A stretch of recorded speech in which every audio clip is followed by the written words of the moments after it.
আসসালামু আলাইকুম, স্বাগত লিডস নিউজে। সম্মানিত দর্শক, আজ মঙ্গলবার বিএনপির স্থায়ী কমিটির সদস্য সালাউদ্দিন আহমদ এমন এক মন্তব্য করেছেন যা বাংলাদেশের রাজনীতিতে নতুন করে এক আলোচনার জন্ম দিয়েছে।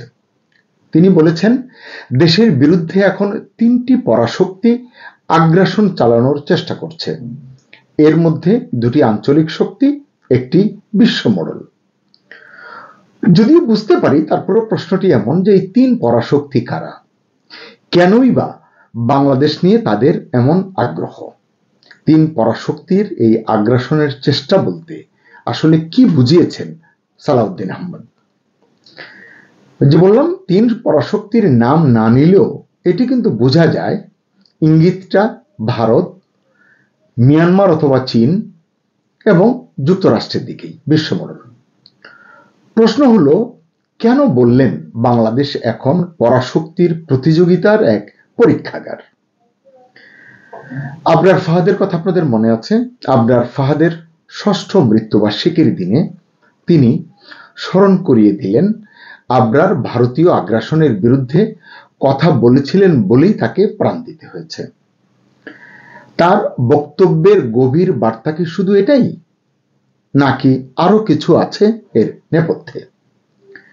আমরা জানি ভারত একটি বৃহৎ দেশ, আমাদের প্রতিবেশী এবং আঞ্চলিক পরাশক্তি, সবই ঠিক আছে।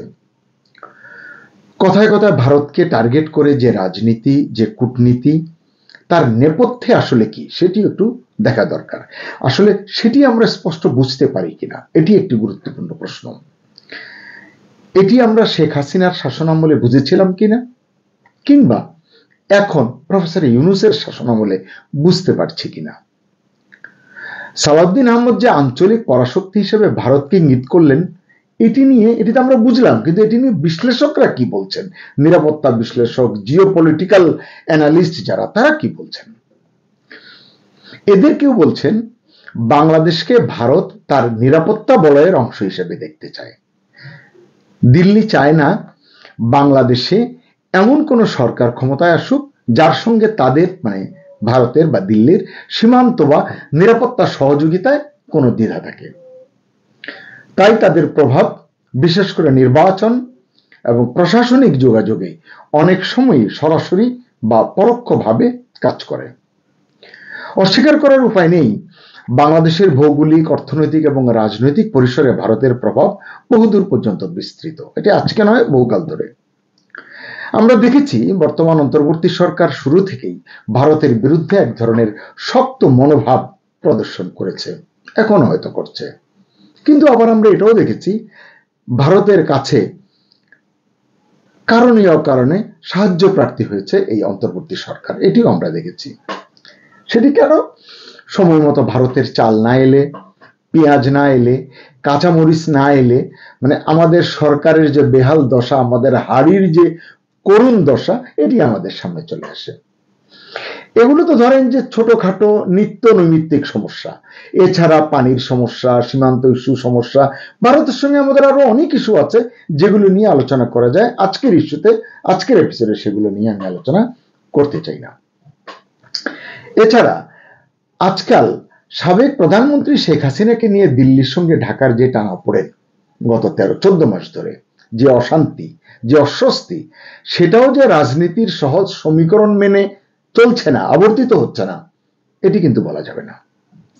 আমার মনে হয় আমাদের অনভিজ্ঞ কূটনীতি, মানে আমাদের সরকারের রাজনীতির সস্তা স্লোগানের কাছে কিংবা আমাদের সাময়িক আবেগের কাছে আমরা অনেক কিছু জড়িয়ে ফেলেছি, যে কারণে আমরা সহজ স্বাভাবিক সম্পর্কের যে সুতো সেটা ধরে রাখতে পারছি না, মানে যেটি খুব স্বাভাবিক থাকার কথা। তারপরও সম্পর্ক এমন জায়গায় এসে দাঁড়িয়েছে, এত বৈরিতার মধ্যেও ঢাকার কোনো সিদ্ধান্তেই দিল্লির ছায়া এড়ানো অনেকটা যেন কঠিন হয়ে পড়ছে। এই জায়গাটিকেই কি সালাউদ্দিন আহমদ আগ্রাসনের হুঁশিয়ারি হিসেবে উল্লেখ করেছেন কিনা, এটি আমারও জানতে ইচ্ছে করে। আচ্ছা, যাই হোক, দ্বিতীয়টা দেখি। দ্বিতীয়টাকে চীন না মিয়ানমার, এটি নিয়ে একটা বিতর্ক কিন্তু আছে। কেউ মনে করেন সালাউদ্দিন হয়তো মিয়ানমারের দিকেও ইঙ্গিত করে থাকতে পারেন, কারণ আপনারা জানেন যে মিয়ানমার সীমান্তে রোহিঙ্গা ইস্যু এবং আরাকান আর্মির যে সংঘাত, এসবের মাধ্যমে সরাসরি একটা নিরাপত্তা হুমকি সেখানে তৈরি হয়েই আছে। অন্যদিকে চীন অর্থনৈতিক এবং অবকাঠামোগত বিনিয়োগের মাধ্যমে বাংলাদেশে কৌশলগত প্রভাব বিস্তার করে আছে এবং এটি দিন দিন আরো বিস্তৃত হচ্ছে। সালাউদ্দিন আহমদ কি মনে করছেন মিয়ানমার সীমান্তে সরাসরি একটা আগ্রাসনের যে পরিস্থিতি তৈরি হয়েছে বা হয়ে আছে, যা ঠিক ভারতের মতো নরম কূটনৈতিক বিষয় নয়, ইস্যু নয়, সফট ডিপ্লোমেসি নয়, বরং সামরিক এবং নিরাপত্তা বিষয়ক, এটি তিনি মনে করতে পারেন। অন্যদিকে চীন বেল্ট অ্যান্ড রোড ইনিশিয়েটিভের অংশ হিসেবে বাংলাদেশের উপর তাদের অর্থনৈতিক প্রভাব তো বাড়িয়েছে, এটি আমরা জানি, কিছুটা বললাম। চট্টগ্রাম এবং পায়রা বন্দরকে কেন্দ্র করে তারা যে বিনিয়োগ করছে বা করেছে, তা দক্ষিণ এশিয়ায় চীনের নৌশক্তি বাড়ানোর একটি বড় কৌশলের অংশ বলে অনেকে মনে করেন। এটি যুক্তরাষ্ট্রের প্রভাব ঠেকানোর একটি প্রচেষ্টা। অনেকে বলছেন যে যুক্তরাষ্ট্রের প্রভাব ঠেকাতে চীন চাইবে বাংলাদেশে তাদের ঘনিষ্ঠ নীতি নির্ধারকদের প্রভাব বজায় থাকুক, তাদের সঙ্গে সম্পর্ক ভালো এমন কেউই আসলে ক্ষমতার বলয়ে থাকুক। আর 3 নম্বরে বিশ্ব মোড়ল বলতে তো আমরা বুঝি যুক্তরাষ্ট্র। ওয়াশিংটন এখন বাংলাদেশে গণতন্ত্র, নির্বাচন এবং মানবাধিকার ইস্যুতে সরাসরি সক্রিয়, আগেও ছিল, এখন প্যাটার্নটা বদলেছে। ইউনূস সরকারের সঙ্গে ঘনিষ্ঠ সম্পর্ক, বিভিন্ন নিষেধাজ্ঞা, নানান চুক্তির ক্ষেত্রে নীতি পরিবর্তনের চাপ, সব মিলিয়ে যুক্তরাষ্ট্রের ভূমিকা এখন এটা বলা যায় যে এটি আর পর্দার আড়ালে নেই। আমরা নন ডিসক্লোজার এগ্রিমেন্ট করতে পারি, কিন্তু সেটি আর প্রকাশ করতে পারি না, সেটি নিয়ে আলোচনা করতে পারি না।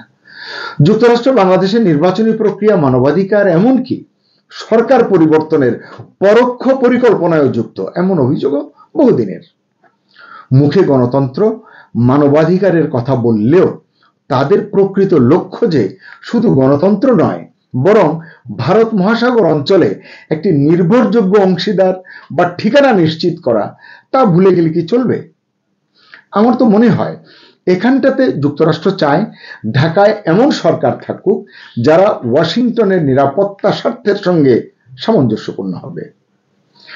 ইউনূস সরকারের প্রতি ওয়াশিংটনের প্রকাশ্য সমর্থন, প্রতিরক্ষা চুক্তি নিয়ে চাপ এবং মানবাধিকার ইস্যুতে একতরফা বিবৃতি সবই যুক্তরাষ্ট্রের পলিটিক্যাল ইঞ্জিনিয়ারিং এর অংশ বলে অনেক বিশ্লেষক মনে করেন।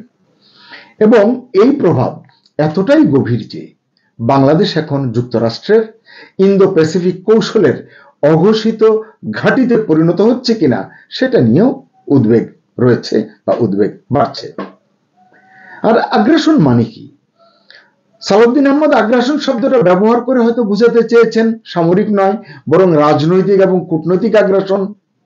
অর্থাৎ প্রতিটি পরাশক্তি চেষ্টা করছে বাংলাদেশকে তাদের নিজস্ব কৌশলগত বলয়ে রাখতে বা টেনে নিতে। একদিকে মার্কিন চাপ, অন্যদিকে চীনা অর্থনীতি, তার মাঝখানে ভারতের নিরাপত্তা অভিরুচি, এই 3 দিক থেকে বাংলাদেশকে যেন ঘিরে ফেলেছে। সালাউদ্দিন আহমদ বলেছেন, লেজুর বৃত্তির নেতার কারণে বা নেতৃত্বের কারণেই পরাশক্তিগুলো বাংলাদেশের রাজনীতিতে হেজিমনি চালাতে পেরেছে বা পারছে। আমি মনে করি এটি অত্যন্ত কড়া রাজনৈতিক ভাষা। হয়তো সালাউদ্দিন বোঝাতে চেয়েছেন বাংলাদেশের সার্বভৌম সিদ্ধান্তগুলো এখন আর পুরোপুরি স্বাধীন নয়, নিজেরা চাইলেই আর নেওয়া যায় না।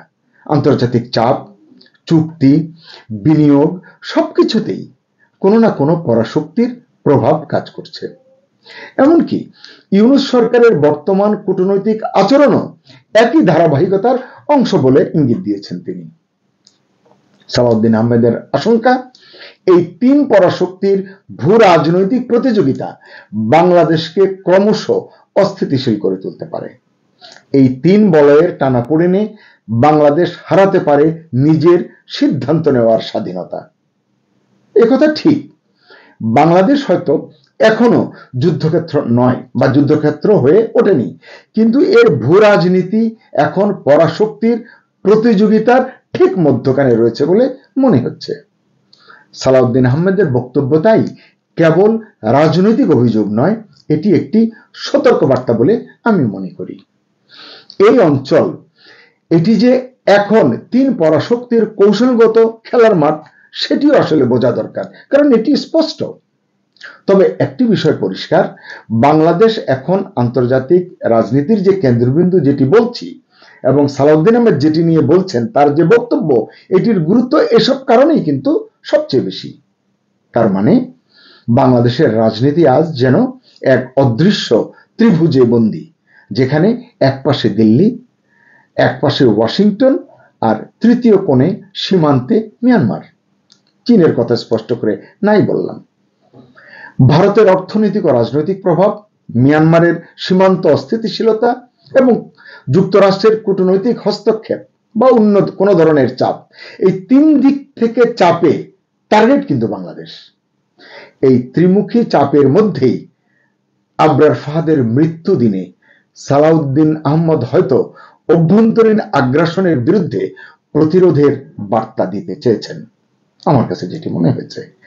তার এই বার্তা কি বিএনপির ভেতরকার বা অভ্যন্তরীণ বিশ্লেষণ এবং তাদের ভবিষ্যৎ রাজনৈতিক অবস্থানের ইঙ্গিত? আমরা গত দুদিনে তারেক রহমানের বিবিসি বাংলার সঙ্গে সাক্ষাৎকার পড়েছি, সেখান থেকেও কিন্তু আমরা এর একটি উত্তর খুঁজতে পারি। নাকি যা বললাম এতক্ষণ, তিনি যা বললেন সব কেবলই প্রতীকী প্রতিবাদ? শেষ করব তার আগে প্রশ্ন, বাংলাদেশের অভ্যন্তরীণ রাজনীতি কি বড় শক্তিগুলোর খেলার মাঠ হওয়া থেকে আদৌ রেহাই পাবে? উত্তরটা আসলে সময়ই দেবে, তবে সতর্ক হওয়ার সময় কিন্তু এখনই। সবাই ভালো থাকুন। আল্লাহ হাফেজ।